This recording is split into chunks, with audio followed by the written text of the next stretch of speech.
The world is watching in absolute shock today as the thin veil of Russian military dominance finally shatters for the entire world to see. Vladimir Putin, the man who once bragged about having an undefeatable military, is now witnessing the slow-motion collapse of his own power. It's not just a setback, it's a terminal decline. Reports are flooding in that reveal a level of desperation inside the Kremlin that even the most loyal pro-Russia analysts are struggling to spin. The truth is simple. Putin knows his time is running out. We aren't just talking about lost territory anymore. We are talking about a Russian military that has entered survival mode, literally butchering its own army just to stay functional on the front lines. While Putin tries to project an image of a global superpower, the reality on the ground is a scrapyard operation. Intelligence documents and satellite imagery have exposed the ultimate humiliation. Russia is now stripping the main guns off its own. Storage tanks. They are tearing apart turrets, removing critical weapon systems from Cold War-era relics like the T-55 and T-62, and scavenging parts just to patch up what little is left of their modern armor. Imagine the fear in the eyes of Russian soldiers when they are sent into battle in a tank, held together by stolen parts from a vehicle older than their own parents. This isn't modernization, it's a hardware meltdown. Putin's war machine is bleeding hardware at a rate the Russian economy, now in total shambles, simply cannot replace. But it's not just the hardware that's failing. In a move that has sent shockwaves through NATO, Russian fighter jets have just violated Estonian airspace in a dangerous gamble that has backfired spectacularly.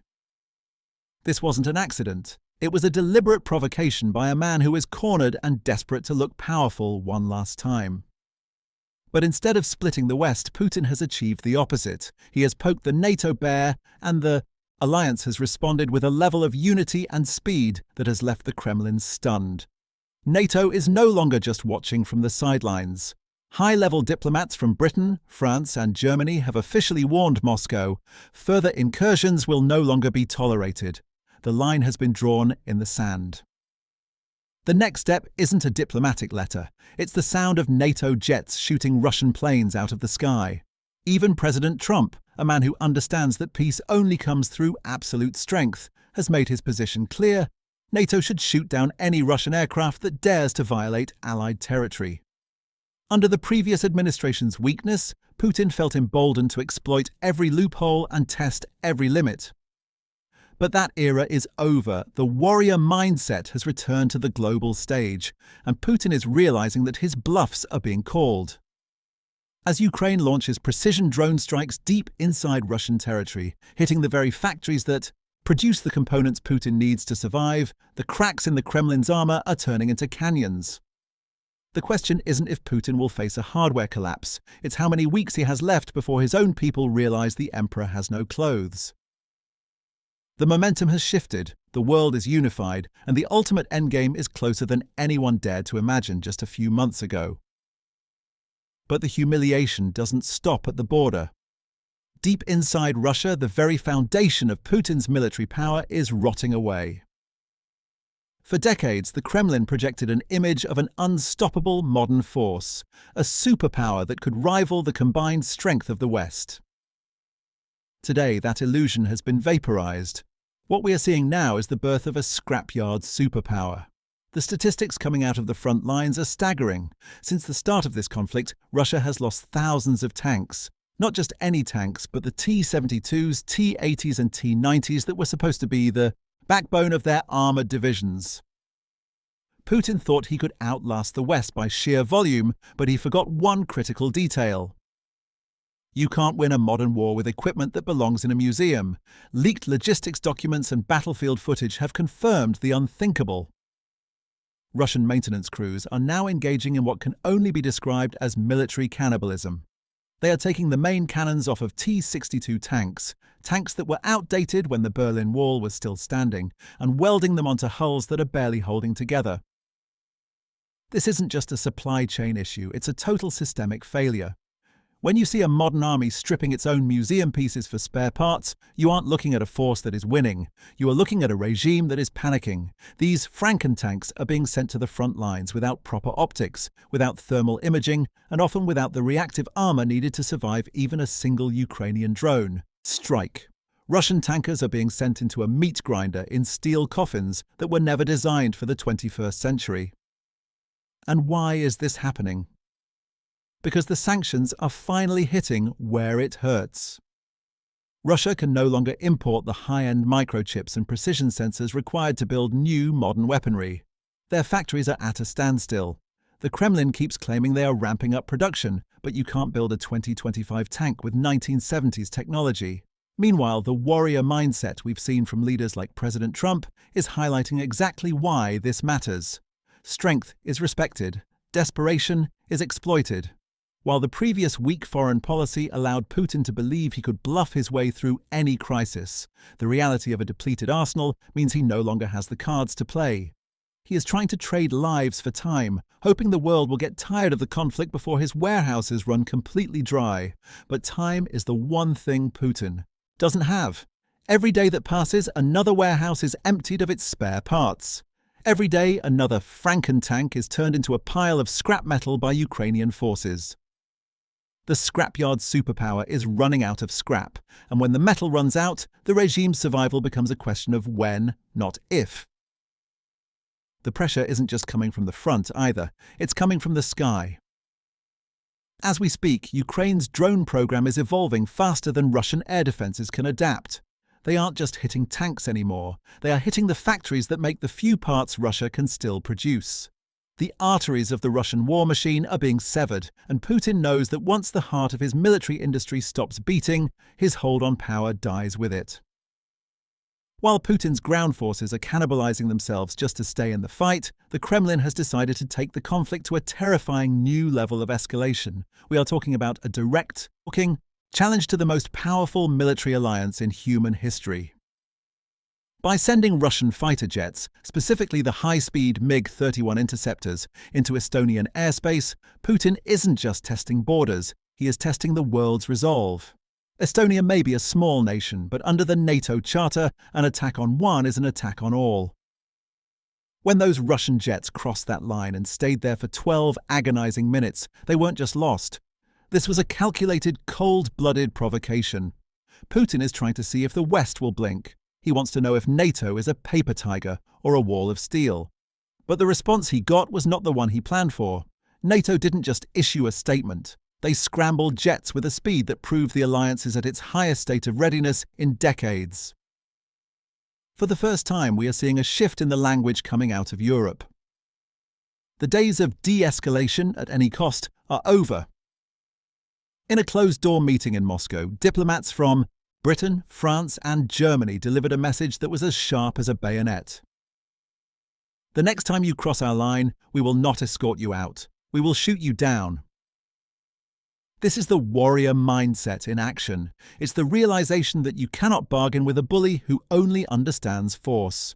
President Trump has been saying this for years, that the only way to prevent a massive global conflict is to project such overwhelming strength that the enemy wouldn't dare pull the trigger. We are seeing that doctrine now being adopted by NATO leaders who have finally realized that Putin's provocations are a sign of his own internal panic. Why would Putin take such a massive risk? Because he is losing the narrative. Inside Russia, the people are starting to see through the propaganda. They see the Franken tanks on the evening news. They see the rising prices and the empty shelves. Putin needs a distraction. He needs his people to believe that Russia is at war with the entire Western world rather than admit he is failing to defeat a neighbor he claimed would fall in 3 days. But the world is no longer falling for the bluff. By pushing into Estonia, Putin has only succeeded in making NATO more unified than ever before.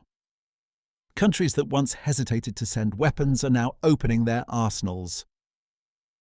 The angelic frequency of peace is being drowned out by the roar of NATO engines, and for Putin, that sound is a death knell. He knows that in a direct kinetic confrontation with NATO, his scrapyard superpower wouldn't last 48 hours. The Kremlin is now trapped. If they stop the provocations, they look weak to their own hardliners. If they continue, they risk a hot war they cannot win. Every time a Russian pilot looks at his radar and sees a NATO F-35 locking onto him, he knows he is flying in a coffin. The gamble has failed, the line has been drawn, and Putin is realizing that the peace through strength era has returned with a vengeance. The world is seeing that Russia is far from invincible. While the Kremlin tries to hide its failures behind layers of propaganda, the physical reality of the war has shifted deep into Russian territory. We aren't just talking about a defensive war anymore. Ukraine has transitioned into a relentless offensive campaign that is striking at the very heart of Putin's military infrastructure.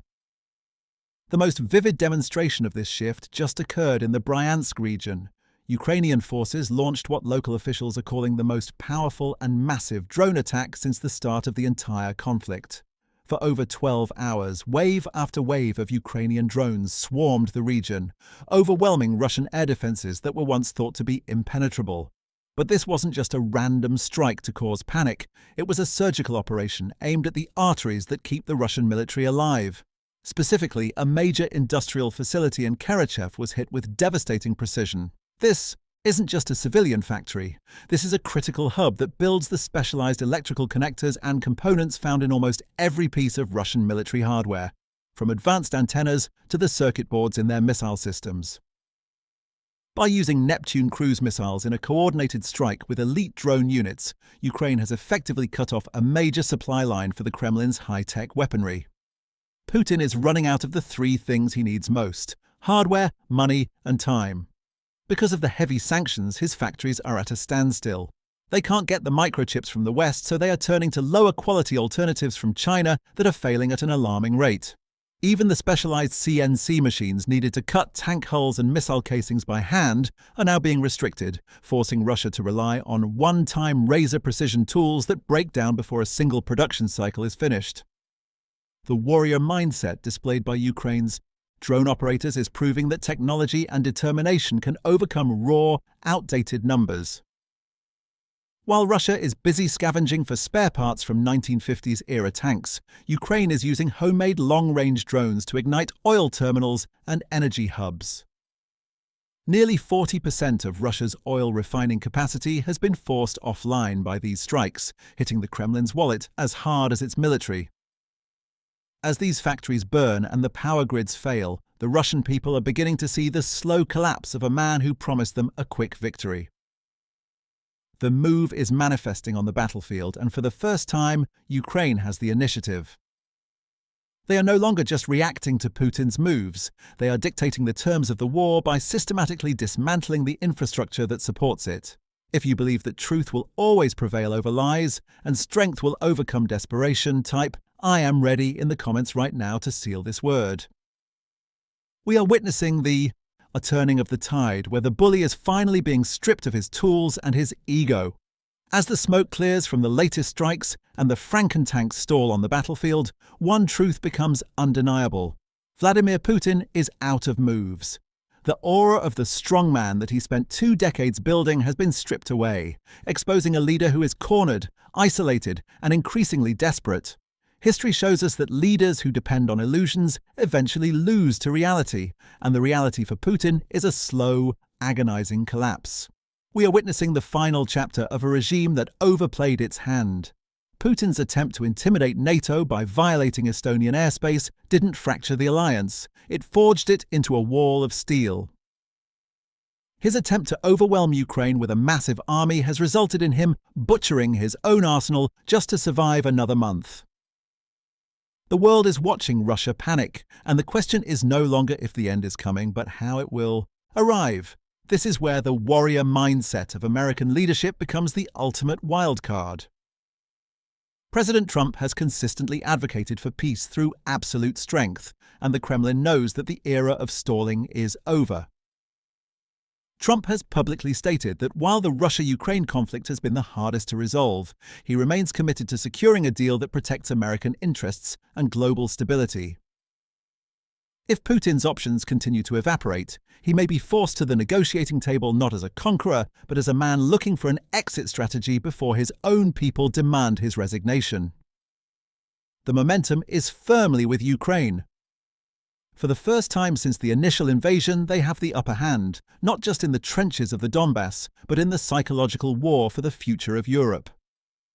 As the Russian economy suffocates under the weight of a war it can no longer afford, the scrapyard superpower is reaching its breaking point. But this fragile, The next few weeks are the most critical in modern history. If the pressure isn't maintained, Putin will try to find a new way to gamble with human lives. That is why we must remain vigilant. We must recognize that the strength we see today is the only thing that keeps the darkness at bay. If you believe that the era of weak leaders is over and that the world is ready for a new chapter of strength and peace, then make your voice heard. Subscribe to this channel right now to stay informed on the front lines of this global shift. Don't let the mainstream media hide the truth from you. Stay with us as we track the fall of the Kremlin and the rise of a new era. Type freedom in the comments if you stand for strength over tyranny. The end is near, and the world will never be the same.